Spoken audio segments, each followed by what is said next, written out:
Hi hello friends, welcome to Rani's official. இன்னைக்கு நம்ம என்ன பார்க்க போறோம்னா, நம்ம இட்லி தோசை மாவு இல்லாத டைம்ல என்ன டிஃபன் பண்றதுன்னு யோசிச்சுட்டு இருப்போம். அதுக்கு ஆப்ஷனலா ஒரு டிஃபனா நான் ரெடி பண்ணலான்னு இருக்கேன். இதுல வந்து நான் பச்சரிசி மாவு எடுத்து வச்சிருக்கேன். இதுல தான் நம்ம தோசை ஊற்ற போறோம். பச்சரிசி மாவு, வெங்காயம் ஒரு 2 வெங்காயம் கட் பண்ணி எடுத்து வச்சிருக்கேன். மல்லி, கருவேப்பிலை, பச்சை மிளகாய் ஒண்ணே, சீரகம் கொஞ்சமா எடுத்து வச்சுக்கோங்க. வாங்க அடுத்து என்ன பண்ணலான்னு பார்க்கலாம். இப்போ மாவு வந்து வேற பாக்ஸ்ல மாத்திக்கலாம்.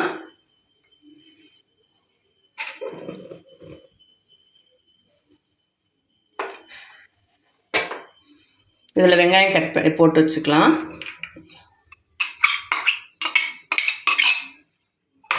இதிலே நம்ம கட் பண்ணி வச்ச பச்சை மிளகா, கொத்தமல்லி தழை, கருவேப்பிலை, சீரகம் எல்லாத்தையும் ஆட் பண்ணிடலாம்.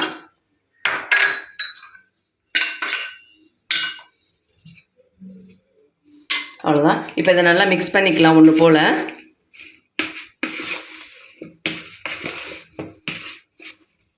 இதெல்லாம் நல்லா மிக்ஸ் பண்ணியாச்சு. இப்போ இதுக்கு தேவையான அளவு உப்பு சேர்த்துடலாம். உப்பு எப்பயுமே வந்து நீங்கள் கையில் போடுங்க. உப்பு வந்து மகாலட்சுமி. நம்ம கல் உப்பு எந்த உப்பாக இருந்தாலும் கையில் எடுத்து யூஸ் பண்ணுறது ரொம்ப நல்லது. இப்போ நம்ம தண்ணி சேர்த்துக்கலாம். நம்ம எந்த கப்பில் மாவு அளந்தோமோ அந்த கப்புக்கு 2 கப் அளவு நீங்கள் தண்ணி சேர்த்திங்கன்னா இது நல்லாயிருக்கும். இது நல்லா தண்ணியாக வச்சுக்கணும். நம்ம ரவா தோசை ஊற்றுவோம்ல, அது மாதிரி இது தண்ணியாக தான் வச்சுக்கணும். நான் மாவை கலந்துட்டு காமிக்கிறேன். இப்போ மாவை இந்த மாதிரி கலந்து வச்சாச்சு. இதுலேயே நம்ம கொஞ்சமாக மஞ்சத்தூள் ஆட் பண்ணிக்கலாம். இது உங்களுக்கு வேணும்னா இங்கே ஆட் பண்ணிக்கோங்க, இல்லைன்னா கட் பண்ணிவிடுங்க. இது கலருக்காக மட்டும்தான்.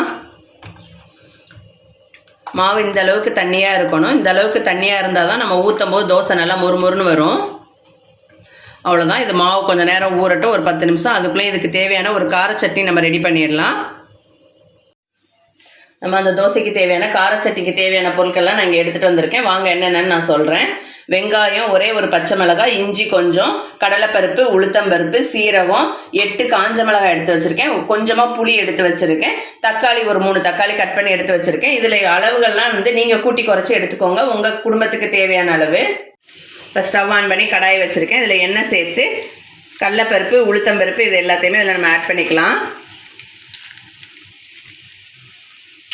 இது லைட்டாக வறுபடட்டும். இதோட நம்ம எடுத்து வச்ச காஞ்ச மிளகாவை இதில் ஆட் பண்ணிக்கலாம். அதே ஒரு 2 நிமிஷம் தான், லைட்டாக வறுத்துக்கலாம். இதிலே நம்ம கட் பண்ணி வச்ச இஞ்சி ஆட் பண்ணிக்கலாம். இஞ்சி இதிலே வந்து நம்ம ஒரே ஒரு பச்சை மிளகாய், இது வந்து நம்ம ஃப்ளேவருக்காக மட்டும்தான். பச்சை மிளகாய் போட்டு பாருங்க, செம டேஸ்ட்டாக இருக்கும். இப்போ சீரகம் சேர்த்துடலாம். அதோடைய வெங்காயத்தையும் சேர்த்துக்கலாம். வெங்காயம் சேர்த்தாச்சு. இது நல்லா கண்ணாடி பதம் வரைக்கும் வதக்கிக்கலாம் நம்ம.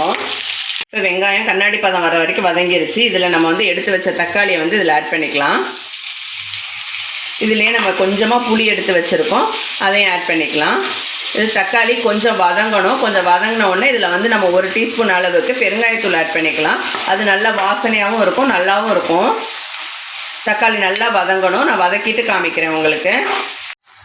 அவ்வளோதான். இது தக்காளி நல்லா மையாக வதங்கிடுச்சு. இப்போ வந்து நம்ம கொஞ்சமாக பூண்டு சேர்த்துக்கலாம். ஒரு 7-8 பல்லு நான் பூண்டு சேர்த்துருக்கேன். இதை லைட்டாக வதக்குனா போதும். வதக்கிட்டு அவ்வளோதான், இறக்கிடலாம். இதை நான் சட்னியாக ரெடி பண்ணிவிட்டு உங்களுக்கு காமிக்கிறேன்.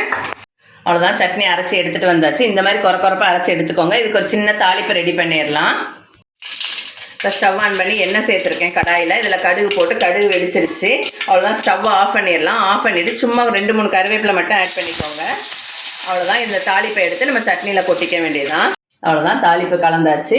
இப்போ நம்ம சட்னியை கலந்து விட்டு நம்ம பரிமாறிக்க வேண்டியதான். தோசை வார்க்கலாம். இப்போ நம்ம கலந்து வச்ச மாவை பார்க்கலாம். மாவு வந்து இந்த பாருங்கள், நல்லா அப்படியே தான் இருக்குது. நல்லா ஊறி இருக்குது. அந்த வெங்காயம், பச்சை மிளகாய் இதெல்லாம் நல்லா ஊறி வந்துருச்சு. மாவை வந்து நல்லா அடி ஒட்ட நல்லா கலந்து விட்டுக்கோங்க, ஏன்னா அடியில் வந்து மாவு தங்கி இருக்கும். இதில் இன்னும் கொஞ்சம் கூட நீங்கள் தண்ணி ஆட் பண்ணிக்கலாம். அவ்வளோதான், தோசை தவா சூடாயிருச்சு. இப்போ வந்து நம்ம தோசை ஊற்றிக்கலாம். மாவை ஒவ்வொரு தோசை ஊற்றும் போது நல்லா அடிவட்ட கலந்து விட்டு ஊற்றுங்க. இதை வந்து இந்த மாதிரி தான் ஸ்ப்ரெட் பண்ணணும். சுற்றி நல்லா எண்ணெய் சேர்த்துக்கோங்க. இது இந்த மாதிரி தான் வரும், ரவா ஆனியன் மாதிரி தான்.